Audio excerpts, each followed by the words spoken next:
Here we're going to make use of Newton's second law, which is F equals ma, to figure out what the acceleration is after certain points in times or distances or whatever it is that we're looking for.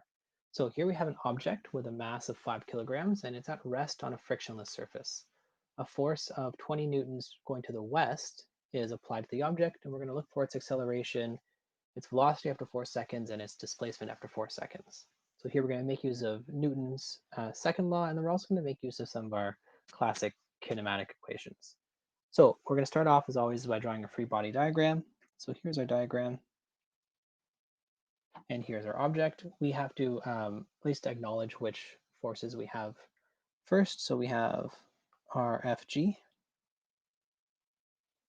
our Fn, and then it gives us Fa applied 20 newtons to the west. We also know that the mass of the object is 5.0 kilograms, which we'll make use later.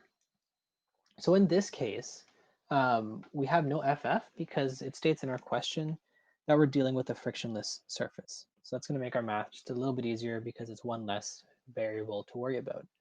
So what we know here now is that F net, so the net forces, at least in the x direction that we're going to be looking at, is simply going to be equal to Fa.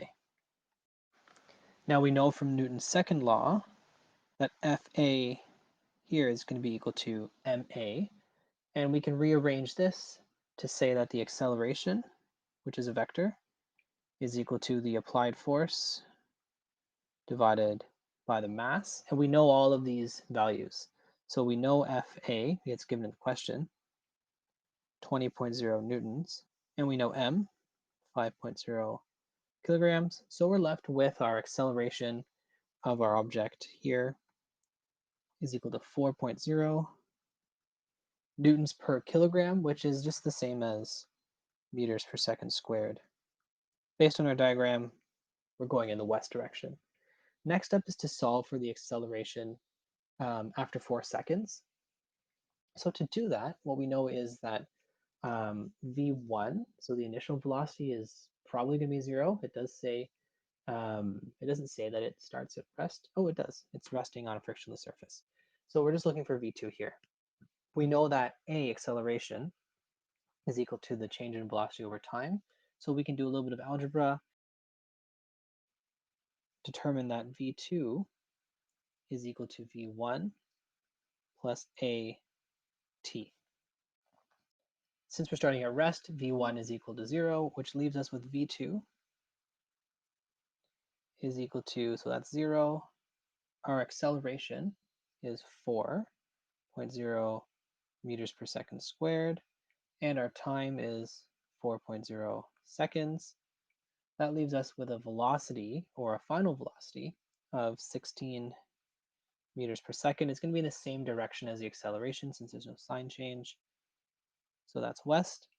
Lastly, we're looking for our change in displacement. So our displacement is going to be equal to v1t. Again, there is no v1, plus 1/2 the acceleration times time. So that's 1 over 2, 4.0 meters per second squared, times 4.0 seconds. That's all squared. And we're left with 32 meters. And again, that's in the west direction. It's the same direction as our acceleration and our velocity because there is no sign change here.